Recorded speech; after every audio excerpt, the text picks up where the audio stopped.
I hit this issue today, and here is the quick fix that solved it. Setting up notifications on the Capital One app can help you stay on top of your finances. Here is how to do it in just a few steps. Step 1. Open the Capital One app. Launch the Capital One app on your smartphone. Make sure you're logged into your account to access all features. Step 2. Navigate to account settings. Once you're logged in, tap on the profile icon or the menu icon, usually located in the top corner of the screen.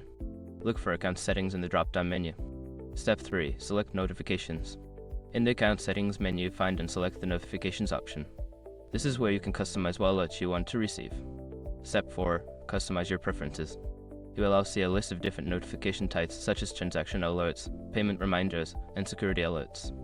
Toggle on the ones you want to receive. Step 5. Save your changes. After customizing your notification preferences, make sure to save your changes. Look for a Save button at the bottom of the screen. If you forget this step, your settings won't be updated. Now you're all set to receive notifications that keep you informed about your account.